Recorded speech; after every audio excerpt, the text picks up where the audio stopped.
ခန်းကြီးခက်တယ်လို့ပြောတဲ့သူတွေကိုဒီဗီဒီယိုဖိုင်ပြပြီးညင်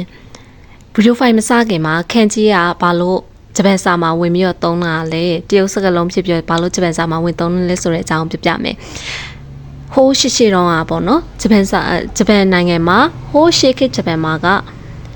ပြောတဲ့စကားရှိတယ်ဒါပေမဲ့စာရေးဖို့အတွက်စာရေးနည်းဖို့အတွက်အခရာမရှိသေးဘူးနောက်ပိုင်းမှာတရုတ်နဲ့တွားပြီးတော့ပူပေါင်းဆက်သွယ်မိတာတဲ့အပြန်လဲကုံသွဲပါညာအတတကာပေါ့နော်အဲ့လိုမျိုးပူပေါင်းဆက်သွယ်မိရတဲ့အခါမှာတရုတ်ရဲ့စာရေးသားနည်းစနစ်ကိုသူတို့တွေ့ခဲ့ကြတယ်အဲ့မှာဂျပန်ဟိုးရှိခေတ်ဟိုးဖွားတွေက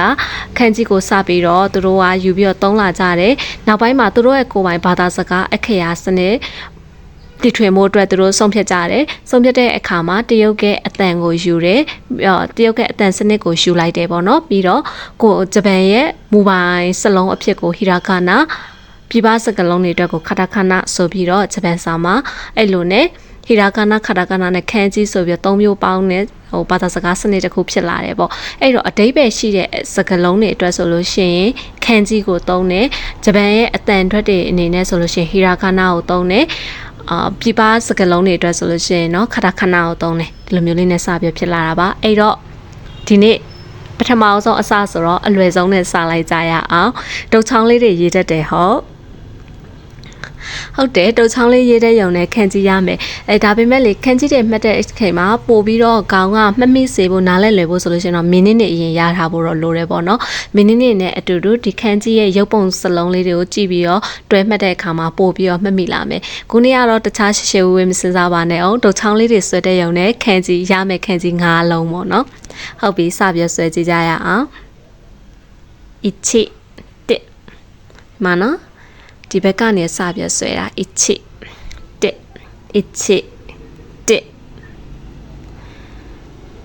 နိဆွဲကြည့်မယ်တစ်ချက်နှစ်ချက်နိတစ်ချက်နှစ်ချက်နိစမ်းဆွဲကြည့်မယ်နော်တစ်ချက်နှစ်ချက်သုံးချက်တစ်ချက်နှစ်ချက်သုံးချက်ဂျူတစ်ချက်နှစ်ချက်တစ်ချက်နှစ်ချက်တစ်ချက်နှစ်ချက်အပေါင်းလေးတိုင်းပဲเนาะနောက်ထပ်တစ်လုံးကတော့ခါဝတုတ်ချောင်းလေး၃ချောင်းတုတ်ချောင်းလေး၃ချောင်းဆွဲကြည့်ကြမယ်တစ်ချက်နှစ်ချက်သုံးချက်တစ်ချက်နှစ်ချက်3ချက်ခန်းကြီးမှာလေသူ့မှာကစီမင်းစကန်နေရှိတယ်ဟိုမှာတို့ပြန်ပြောပြမယ်ပေါ့နော်ဘယ်လိုလဲဆိုရင်ဟောဒီမှာတို့တွေတစ်ကိုဆွဲခဲ့ကြတယ်အချိဆိုတာကိုဆွဲခဲ့ကြတယ်အပြင်ကနေရောအထဲကိုဆွဲသွားပါတယ်အချိဟုတ်ပြီဒီနေ့ကိုဆွဲတဲ့အချိန်မှာရောအပေါ်အရင်ဆွဲပါတယ်ပြီးမှအောက်ကိုဆွဲပါတယ်အချိနေ့နှစ်ချက်စမ်းမဆိုရှင်လဲ၃ချောင်းပြောက်တောက်ကြီးဆွဲမသွားအပေါ်ဆုံးအရင်ဆွဲတယ်အလယ်ဆွဲတယ်အောက်ဆုံးဆွဲပါတယ်ဟုတ်ပြီဂျူ30ဆိုတဲ့ဒီစလုံးလေးကိုရေးသွားတဲ့အချိန်မှာရောဘယ်လိုဆွဲလဲအလဲကိုအရင်ဆွဲပါတယ်ထောင်လိုက်ကိုနောက်မှဆွဲပါတယ်အလျားလိုက်ပေါ့နော်အလျားလိုက်ကိုအရင်ထောင်လိုက်ကိုနောက်အလျားလိုက်ကိုအရင်ထောင်လိုက်ကိုနောက်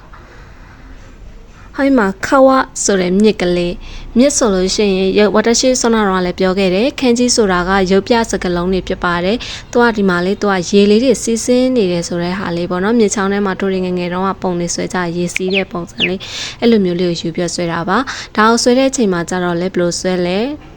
အချီနေစံတစ်ခုချင်းစီသွားပါတယ်အပြင်ကနေပြီးအထဲကိုပဲတစ်ချက်ချင်းစီဆွဲသွားရယ်နော်ဟုတ်ပါပြီနောက်နေ့မှလည်းပြန်တွေ့ပါမယ်ဘယ်လိုလဲတဲ့ခန်းကြီးလေးတင်ပေးမလဲဆိုတာဆက်ပြီးတော့ကြည့်ဖို့